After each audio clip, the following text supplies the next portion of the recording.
Bonjour chers téléspectateurs, vous regardez Dialogue Dati sur ETV. Nous accueillons aujourd'hui Monsieur Jean-Luc, proviseur du lycée Gabriel Mariam. Restez avec nous. Monsieur le proviseur, bonjour. Merci d'avoir accepté cet entretien. Quel est le contenu de votre mission?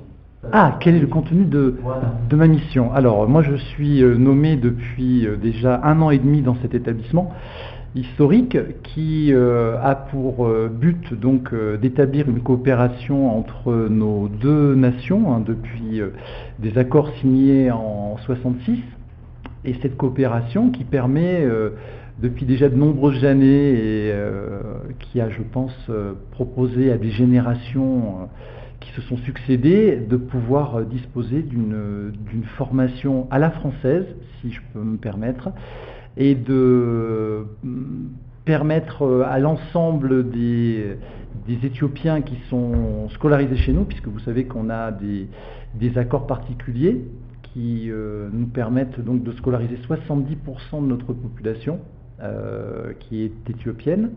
On a 10% de notre population à peu près qui est française et 20% de notre population qui est des pays tiers.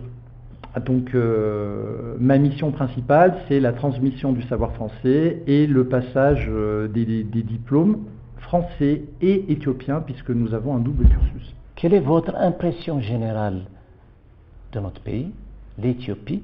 Alors c'est un pays qui est très riche culturellement. On a cette chance d'avoir une diversité à la fois géographique et culturelle.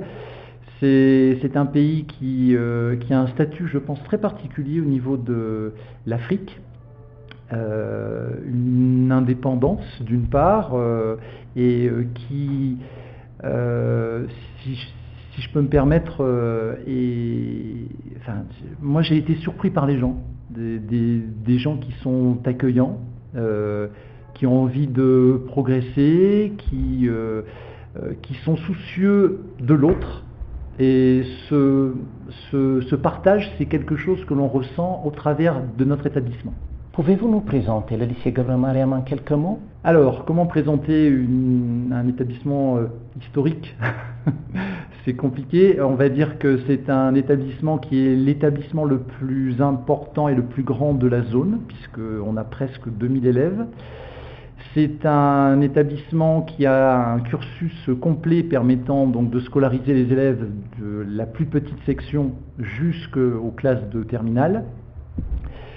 C'est un établissement qui, comme je l'ai dit tout à l'heure, a vu se succéder des personnes qui maintenant ont une notoriété. Je ne citerai que la présidente, mais il y a tellement d'autres personnes qui ont maintenant pu bénéficier d'une carrière presque internationale. Un établissement qui partage avec les autres établissements, puisqu'on a beaucoup de relations avec les lycées internationaux, et qui a cette volonté de former et de permettre la meilleure réussite possible pour les gens qui viennent pour être scolarisés chez nous. Comment fonctionne le lycée en termes d'organisation? Alors nous avons donc une partie premier degré, une partie second degré. La partie premier degré comporte 44 classes avec 1050 élèves, ce qui fait donc de cette école la plus grande école de toute la zone Afrique. Et un lycée qui scolarise 800 élèves, donc des classes de 6e jusqu'aux classes de terminale, et qui permet donc de proposer différentes options ou spécialités, puisque vous savez que le bac 2021 a changé quand même pas mal de choses. Quels sont les résultats au bac de vos élèves ces dernières années? Alors, on a un pourcentage qui se situe aux alentours de 98%. L'année dernière, on avait 98,5%, ce qui nous place dans la fourchette haute des établissements en matière de réussite.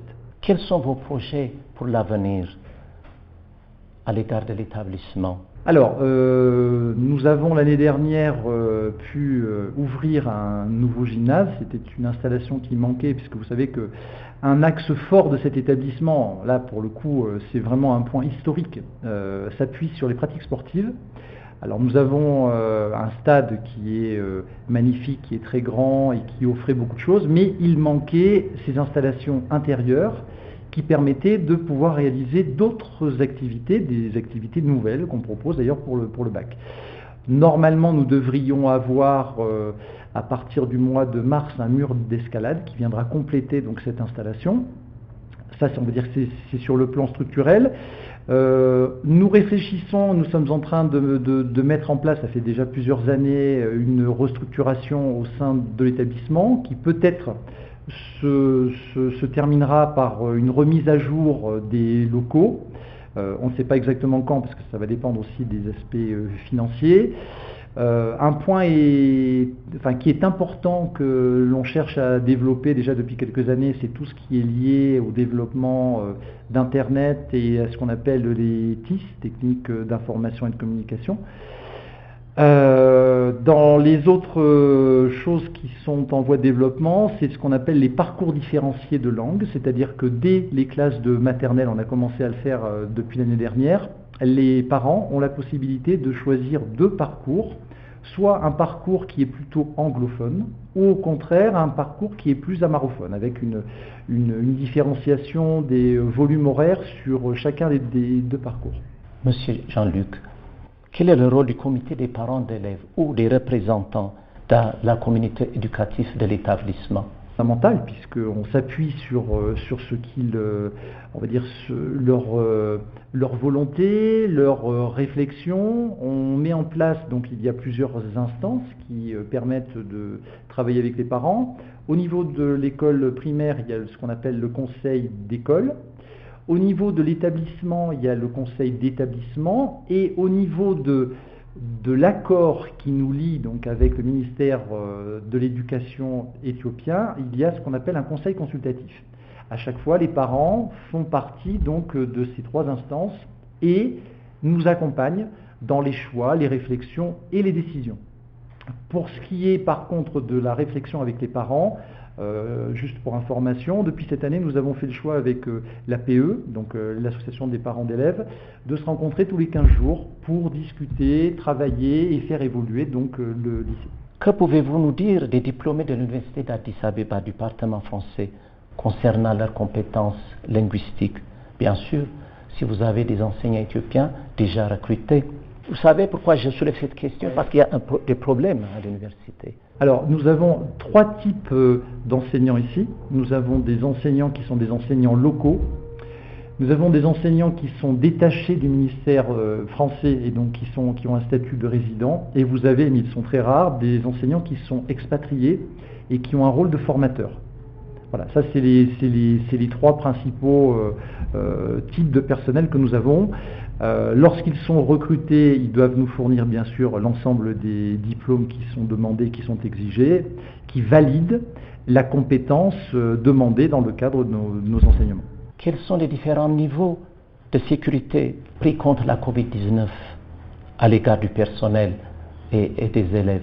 Alors, ça a été un gros travail, puisque vous savez que pour pouvoir réouvrir les ministères de la Santé et de l'Éducation nous ont demandé des exigences fortes. Donc nous avons pu réouvrir un tout petit peu plus tôt que ce qui était prévu pour permettre à l'ensemble des usagers de pouvoir être scolarisés dans les meilleures conditions.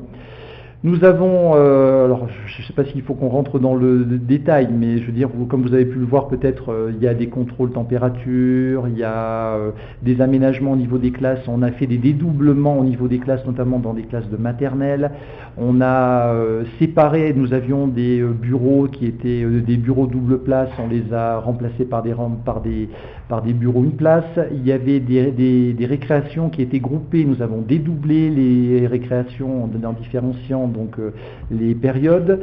Nous avons proposé des entrées séparées, puisqu'on ne pouvait pas avoir donc trop de personnes qui viennent au même moment. Nous sommes également sur un protocole de distanciel, mais qui se fait partout bien entendu. Et enfin, concernant les cas Covid, puisqu'il nous arrive d'avoir des cas Covid, on a un protocole donc de communication et de suivi à la fois au niveau des élèves et des parents qui nous permettent, on va dire, de ne pas faire courir de risques à la communauté. Une question personnelle, pouvez-vous nous parler de vos loisirs en dehors du lycée? Alors, mes loisirs en dehors du lycée. Alors, on va dire que si j'étais dans un autre endroit, je suis plutôt passionné par tout ce qui est activité nautique, voile, sport de glisse. Ici, je pratique la natation, donc je vais en piscine. Je fais des randonnées, je fais pas mal de courses puisque dans un passé lointain, j'ai fait de l'athlétisme de haut niveau, donc je continue quand même à en faire. Finalement, votre message aux familles et aux élèves. Eh bien, d'abord, je suis content d'être dans cet établissement et de participer à cette transmission à la fois de culture et de savoir.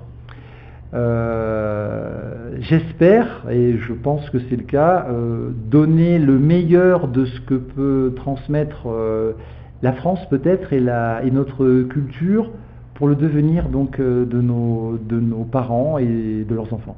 Merci, monsieur le proviseur, merci pour votre... Mais je vous en prie, merci. Chers téléspectateurs, c'est la fin de ce dialogue d'Addis. Merci d'être avec nous et à bientôt.